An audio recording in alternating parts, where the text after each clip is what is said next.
Some stories are whispered. Some are hidden in quiet places. But here, every truth has a voice. Welcome to the Unspoken Diaries studio. Tonight's story is a continuation. The unraveling that came after the secret broke. After two girls discovered each other.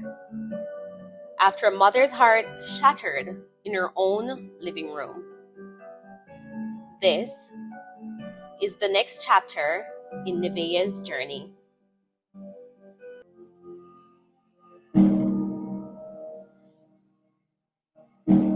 There are moments in life that don't move. Moments that freeze the air, freeze your breath, freeze your future. For Nevaeh, that moment came when she saw the girl. The girl who looked like Aubrey's reflection. 2 months younger, same highs, same smile, same man responsible for both. The truth wasn't loud. It didn't scream.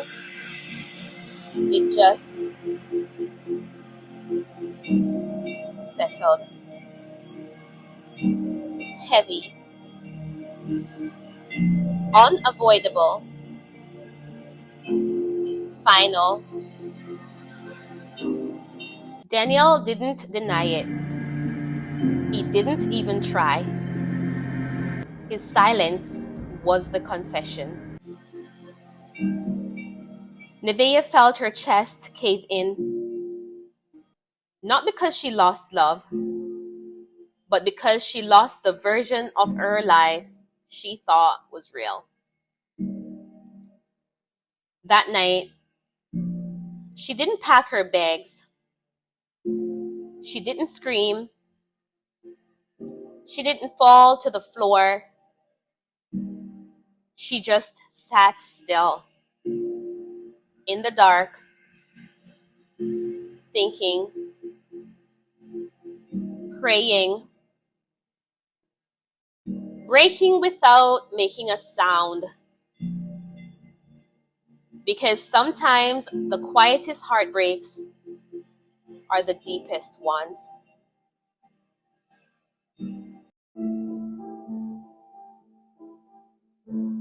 The next morning, Daniel woke up fearful.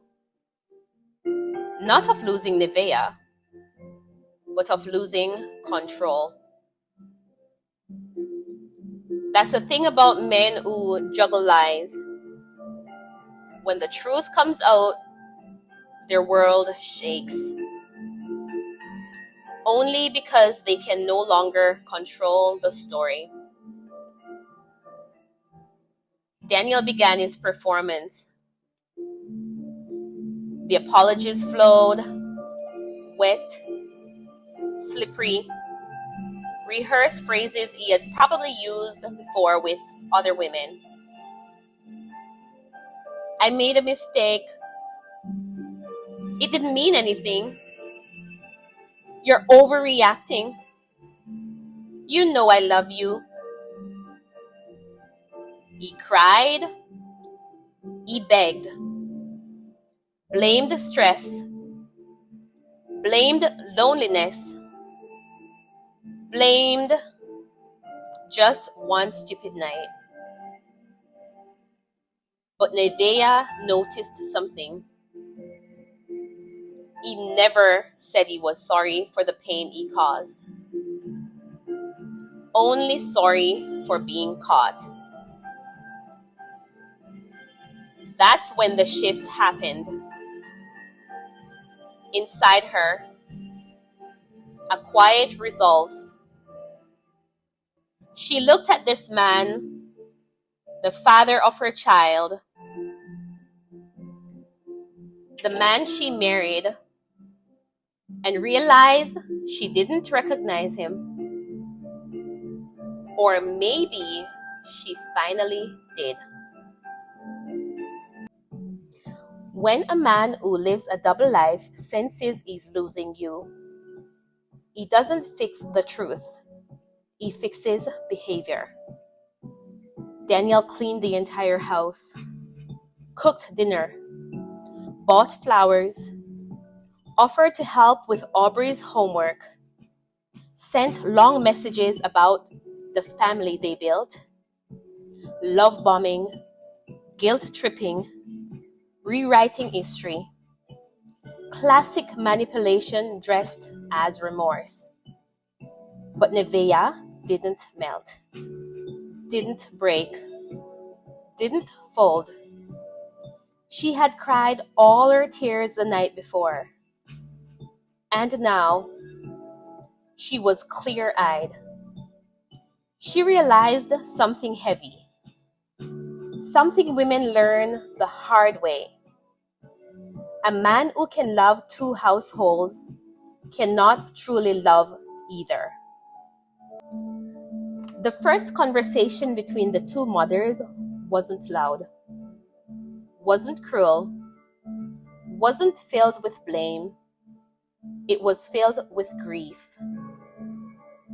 Two women who didn't hate each other, but hated the betrayal that tied them together. The other woman wasn't a villain. She wasn't the problem. She was also lied to, misled, promised a future that was never going to exist. When she found out her daughter looked like a twin to Nevaeh's child, she stopped breathing for a moment too.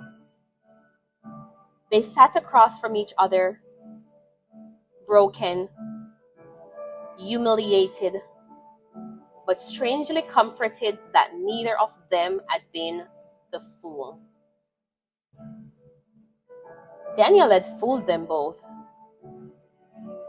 That conversation didn't heal them, but it did give them clarity. They were not enemies. They were survivors of the same storm. Aubrey tried to be strong for her mother, for herself, for the sister she suddenly had. But children, even teenagers, carry guilt for things they didn't cause. Aubrey wondered, did I ruin our family? Should I have just scrolled past the photo? Did I destroy everything? She loved her mom, and she wanted to know her sister, and she hated her father, and she missed her father, all at the same time. That's the kind of emotional war children fight in silence. It didn't happen in one moment. It happened slowly, softly, like God whispering over and over, "You don't have to stay." Every night, Nevaeh asked the same question, "Lord, what do I do?" And each time the answer wasn't loud. It wasn't a command. It was a gentle truth. Love should not destroy you.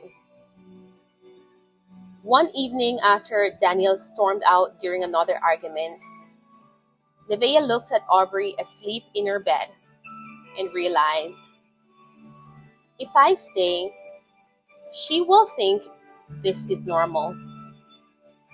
And that was the moment she chose to leave. Not for revenge, not for pride, but for peace.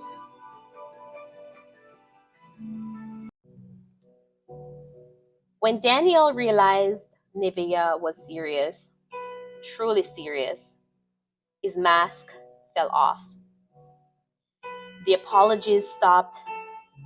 The nice behavior vanished. The real Danielle emerged. Angry, blaming, desperate. He threatened to take the house, threatened the court, threatened to ruin her life. That's the thing about men like him. When they can't control you with love, they try to control you with fear. But Nevaeh had something stronger: clarity. And when a woman gains clarity, no threat can break her. Leaving doesn't always feel like freedom when you're walking out the door. Sometimes it feels like failure, like fear, like a storm that hasn't passed yet. But when God pulls you out of something, He's not punishing you, He's protecting you. Nevaeh didn't know what the future held. She only knew this: staying would break her, leaving would save her. And that was enough. This was the Unspoken Diaries studio. Thank you for listening. If today's story touched you, please like, comment, share, and subscribe. You never know who needs this message.